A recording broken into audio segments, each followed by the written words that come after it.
Salam sekali lagi, karena memberi salam itu hukumnya sunat, menjawab hukumnya wajib. Jadi saya tidak mau ibu-ibu berdosa gara-gara tidak menjawab salam. Jadi saya ulangi sekali lagi. Assalamualaikum warahmatullahi wabarakatuh. Alhamdulillah, alhamdulillahirabbil alamin.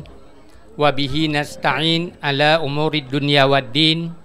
Wa nashhadu an la ilaha illallah wa nashhadu anna Muhammadar Rasulullah.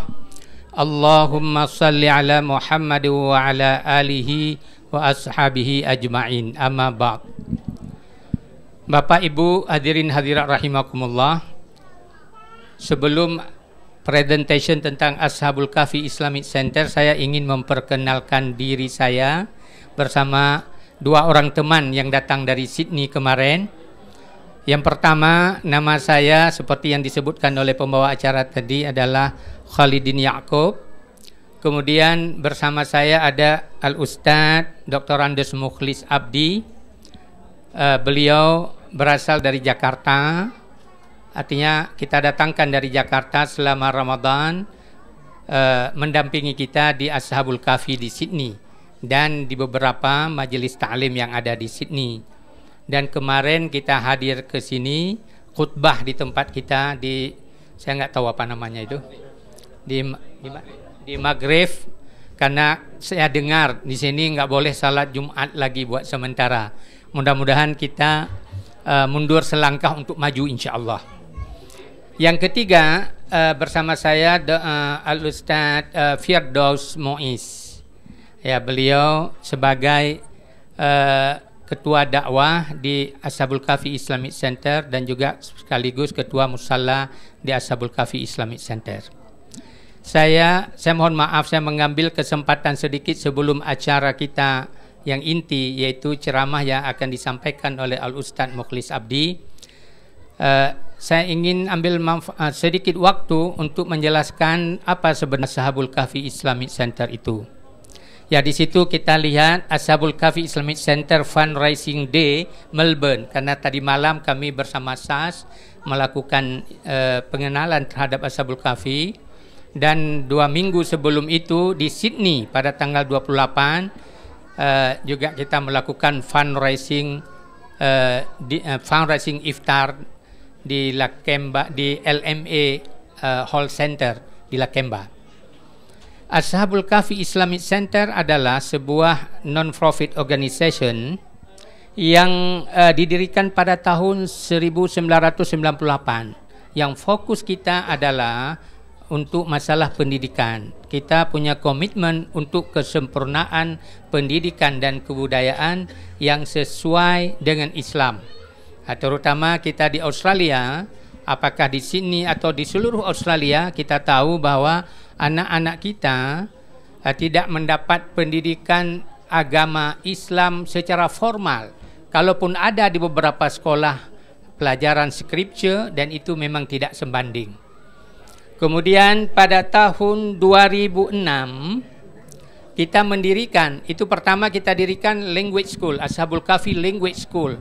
Kita mendapat grant dari government hanya Sunday school. Kita menggunakan beberapa sekolah pemerintah pada hari Minggu saja. Tetapi karena kegiatan terus berkembang, tidak hanya mengajar anak-anak, maka kita perlu membuat umbrella yang bisa melakukan kegiatan-kegiatan kemasyarakatan lain, termasuk kita memfungsikan musalla. Jadi kalau bapak-bapak ke Sydney, selain daripada tempe yang sudah 30 tahun, sekarang dalam 7 tahun ke belakang kita sudah ada satu lagi musalla yang khutbahnya di dalam bahasa Indonesia. Walaupun ada dalam bahasa Inggris, tapi itu adalah pada khutbah yang kedua. Kemudian struktur daripada Ashabul Kahfi ini sendiri, saya sebagai pendiri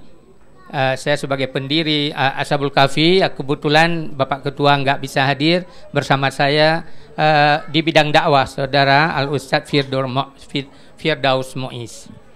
Dan kegiatan-kegiatan ini di bidang pendidikan ini juga kita melakukan tidak hanya Sunday School, juga kita melakukan consultation terhadap terutama anak-anak muda untuk persiapan perkahwinan. Begitu juga kepada mu'allaf yang mu'allaf yang baru masuk Islam, ataupun kita juga melakukan training kepada orang-orang yang bukan Islam sama sekali tetapi ingin mengetahui terhadap Islam. Oke, seterusnya.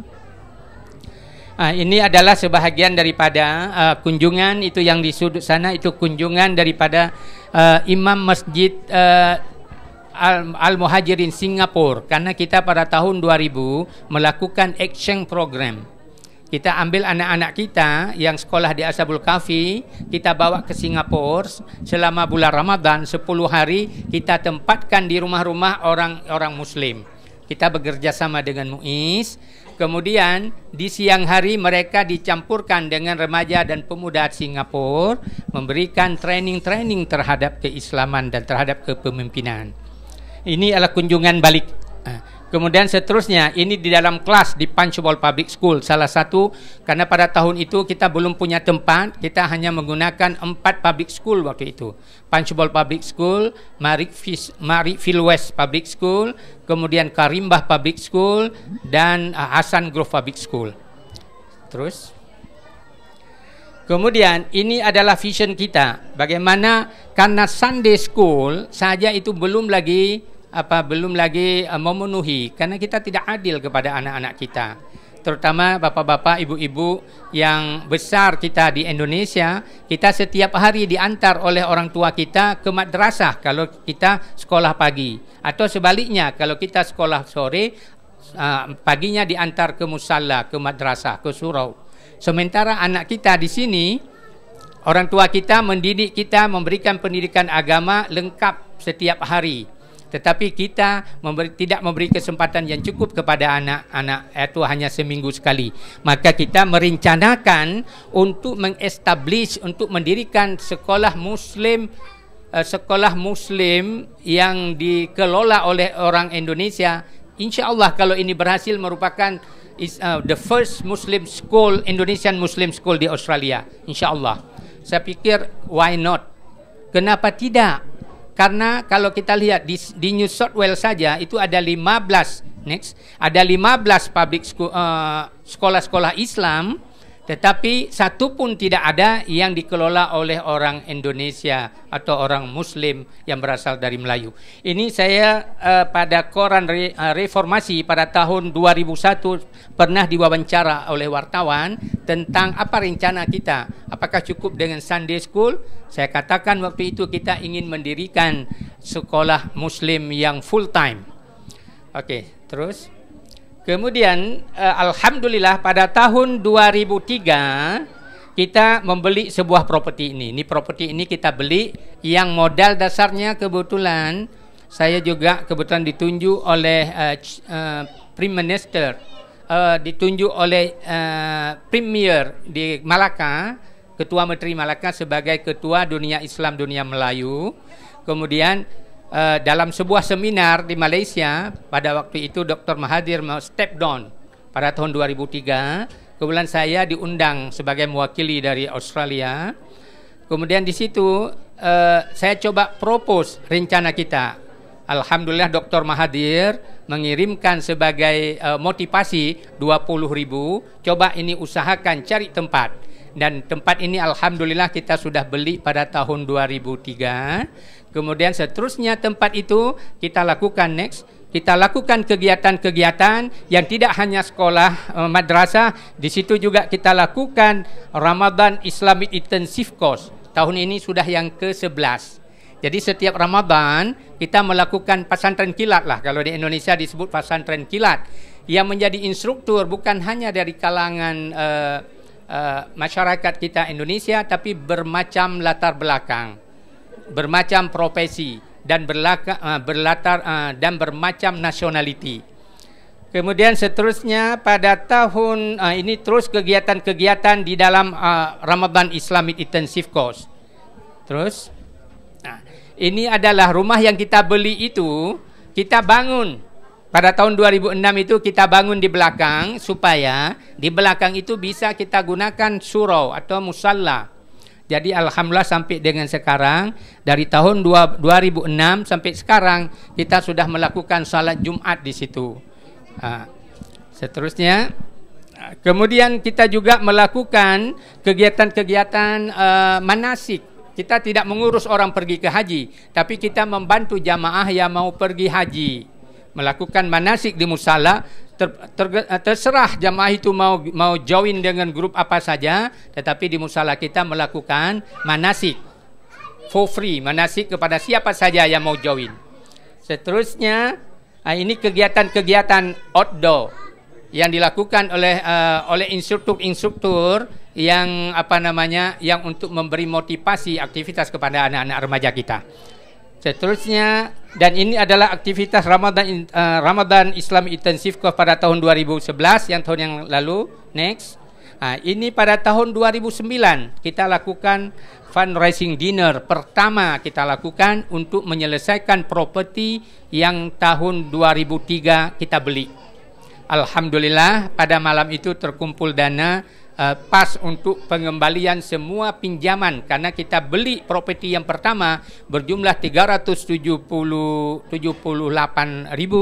sementara waktu itu kita hanya punya duit sekitar 100.000 yang selebihnya kita pinjam pada Syariah Finance. Jadi alhamdulillah pada tahun 2009 kita terkumpul semua dana yang kita perlukan, dan setelah kita lunasi kepada Syariah Finance, maka properti tersebut sudah diatasnamakan Ashabul Kahfi Islamic Center. Ini sertifikat daripada tanah yang musalla yang kita gunakan. Seterusnya, kegiatan-kegiatan Ashabul Kahfi, servis yang kita lakukan, kita ada mengajar Al-Quran, Iqra bagi anak-anak, kemudian juga setiap Rabu, Kamis, Jumat. Jadi memang kita belum full time, tapi Rabu, Kamis, Jumat, sore after school kita melakukan itu. Di samping tetap kita keep sekolah-sekolah yang sudah pernah kita lakukan Sunday school, kita keep untuk mengajar anak-anak. Karena dengan kita keep itu, karena kita terdaftar sebagai language school, kita mendapat grant dari government. Memang di situ juga perlu negosiasi karena language school dipertanyakan. Kan saya kira di sini ada juga language school, selain daripada mengajar bahasa Inggris, maka Department of Education itu ada grant. Jadi karena kita berlatar belakang Indonesia, maka language school kita adalah language dalam bahasa Indonesia. Kemudian musala kita terbuka 24 jam sehari, jadi enggak ada kunci. Saya kira sama juga mungkin di sini. Karena kebetulan tempat kita itu pas seberang dengan playground. Dan kawasan kita itu di Wailipak itu adalah kawasan komuniti Muslim yang terbanyak di Australia. Bahkan Lakemba Wailipak itu Muslim population 57%. Jadi bukan Indonesia ya, yang Muslim 57%. Kita tahu kalau memang Muslim di Australia kita nggak sampai 2%, tapi di Lakemba Wailipak kita orang Muslim di situ 57%. Jadi sekolah kita, madrasah kita itu bukan hanya kepada anak Indonesia, dipersilakan kepada siapa saja. Kemudian juga kita melakukan salat Idul Fitri. Sudah 7 tahun kita lakukan salat Idul Fitri. Selain daripada di Tempe, di depan musalla kita itu ada park besar, Wailipak Oval. Di situ park yang besar, memang parkirnya nggak ada masalah.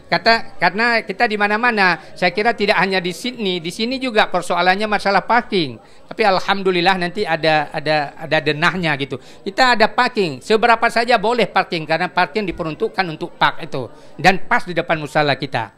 Kemudian juga kita ada community service. Community service kita di tempat kita ada Justice of the Peace. Kemudian di situ juga ada training untuk pemuda dalam persiapan perkawinan. Kemudian juga ta'alaf seperti yang saya sebutkan. Di samping itu juga kita melakukan perkawinan, pernikahan berdasarkan Australia law, sekalian bekerja sama dengan KJRI. Jadi kalau menikah di Sydney di Musalla Ashabul Kahfi, sertifikatnya dapat 2, satu dari Australia dan satu dari Indonesia. Next. Ini pada tanggal 2 Juni yang lalu Kebetulan itu yang tempat kita yang pertama. Ini rumah ini sebelah ini adalah rumah seorang pastor. Jadi tiba-tiba dia nggak mau jual. Selama ini memang kita ada masalah terlalu tidak ada itu. Kita neighbor, kita tapi dia karena punya kegiatan tersendiri setiap malam minggu. Kita ada acara anak-anak gitu. Jadi mereka sangat tertutup. Sehingga begitu mau dijual nggak mau kasih tahu dengan kita. Tiba-tiba pada suatu hari sebelum tanggal 2 Juni itu, 3 minggu sebelum itu sudah ditulis pamfletnya itu dari real estate mau dijual. Kemudian langsung teman-teman coba telepon real estate. Tanya berapa mau dijual. Oh kamu coba search saja berapa harga market price di situ. Dia nggak mau kasih tahu kita. Kita berusaha waktu itu kita bicara bersama teman-teman pengurus. Bagaimanapun kita perlu beli next daripada kita ini. Karena dalam rangka perluasan. Kalau kita tidak dibeli oleh orang lain mungkin akan masalah baru. Atau kita punya duit nanti kemudian tidak dijual, itu juga ada masalah kedua. Jadi kita coba hubungi MCCE, alhamdulillah MCCE memberikan pinjaman ke kita 600 untuk beli tempat itu. Namun kita tetap berusaha 3 minggu sebelum auction, dia tidak mau jual itu harus tunggu sampai auction. Setiap orang datang ke auction kita coba bicara, bincang-bincang, kemudian kita jelaskan niat kita mau beli itu. Kemudian kita katakan kalau boleh kasihlah kesempatan bagi kami karena mereka tidak mau jual kepada kami. Alhamdulillah dari sekian banyak orang yang interesting untuk beli rumah itu hanya tinggal waktu auction 3 grup saja. Dari kita, kemudian ada dari grup orang Kristen satu, ada satu lagi grup orang Libanon, maaf saya sebutkan itu mereka tidak mau mengalah, mau beli juga. Market price dari rumah itu 550, makanya kita minta pinjaman 600. Alhamdulillah Allah membela kita, dari harga yang market price 550 kita bisa beli next 477.500. Terus harga yang kita beli terus 477.500 lagi sekali lagi 477.500 kita beli dengan tanah yang dimiliki dengan properti itu adalah 462 meter. Jadi coba kemudian kembali itu. Balik lagi. Ini tempat ini. Coba. Ini tempat kita ini. Ini yang tempat lama, ini tempat baru. Dan ini adalah park yang sangat besar. Di sini playground. Di sini ini oval hall. Di sini tempat kita salat hari raya. Di sini parkir. Ini parkir semua gitu. Masuk ke dalam ini parkir. Jadi kita nggak ada masalah. Alhamdulillah kalau bapak-bapak nanti pergi ke Sydney, kalau turun di Whaley Park, itu Whaley Park stasiun, jalan kaki 10 menit sampai ke situ. Di samping itu juga tanah itu zone 2C. Artinya tempat rumah yang kita beli itu 8 street itu satu leret itu zone 2C. According kepada konsil, kalau zone 2C itu boleh dibangun untuk sekolah. Boleh untuk community purpose. Kita nggak ada masalah. Alhamdulillah. Dengan kita beli satu lagi properti itu sudah memenuhi persyaratan yang rencana kita. Tanah itu akan kita bangun 2 tingkat. Kemudian tingkat yang pertama itu untuk kelas dan tingkat bawah untuk hall untuk musalla. Kembali ke tadi. Jadi dari jumlah 477 kita berusaha kepada teman-teman mendapatkan sebelum kita beli itu kardul hasan, pinjaman dari teman-teman. Jadi alhamdulillah kita hanya meminjam duit di Syariah Finance 350.000. Jadi coba seterusnya. Dari 350.000 itu, jadi karena luas tanah 462, kita mau offer kepada masyarakat siapa saja yang ingin mewakafkan tanah properti itu sejumlah 1 meter $1.000. Jadi dari 462 meter sekarang yang tertinggal 199 meter. Artinya sekarang yang lain sudah laku. Wakaf yang kita tawarkan itu, wakaf itu berbeda dengan donation. Karena Rasulullah sallallahu alaihi wasallam bersabda, "Idza mata ibnu Adam inqata amalu." Bila meninggal seseorang manusia, terputus segala amal terkecuali 3. Salah satunya adalah sedekah jariyah, yaitulah wakaf. Para ulama menafsirkan wakaf, apalagi wakaf tanah. Kalau kita donation membantu seseorang, sumbangan beli sebuah mobil, kemudian begitu mobil itu hancur, ya sudah selesai kita. Tapi kalau wakaf, apalagi yang kita wakaf itu tanah, saya punya mampu semeter saya wakaf. Semeter tanah itu tidak akan habis. Selagi tanah itu digunakan untuk musala dan untuk sekolah, biarpun kita sudah meninggal, insya Allah itu akan mengalir terus. Jadi tadi malam kita di SAS itu, ini sebenarnya ini 199 meter ini waktu kami datang ke sini. Tadi malam kita di SAS ada orang yang mewakafkan sekitar 20 meter. Berarti kita tinggal sekarang 199 kurang 20. 179 meter. Jadi siapa di antara bapak-bapak, ibu-ibu yang berkenan ini bulan baik di Ramadan ini untuk mewakafkan sebahagian hartanya, semeter, 1000 atau 2 meter, 2000 atau setengah meter. Ada itu terakhirnya itu. Silakan menghubungi, saya akan titip nanti di sini kepada bapak-bapak pengurus di sini, siapa yang mau, boleh bayar cash, boleh bayar net bank.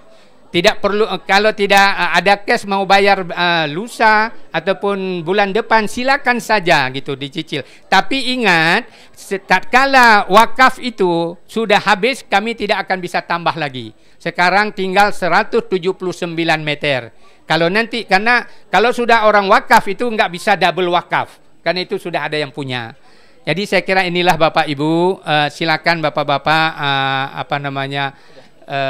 apa istilahnya berpikir, yang mudah-mudahan dalam bulan Ramadan, di akhir Ramadan ini kita bisa berbagi, dan ini adalah dalam rangka untuk menjaga dan memberikan pendidikan anak-anak kita. Dan saya tahu kita di sini juga perlu, dan tidak hanya di sini dan di Sydney, di mana saja umat Islam, terutama di Australia di sini, kita memang perlu untuk mendidik anak-anak kita sehingga terjaga daripada akidah, kemudian terjaga daripada usaha-usaha pemurtadan. Terima kasih, dan akhirnya sekali lagi saya minta maaf kepada Bapak Ibu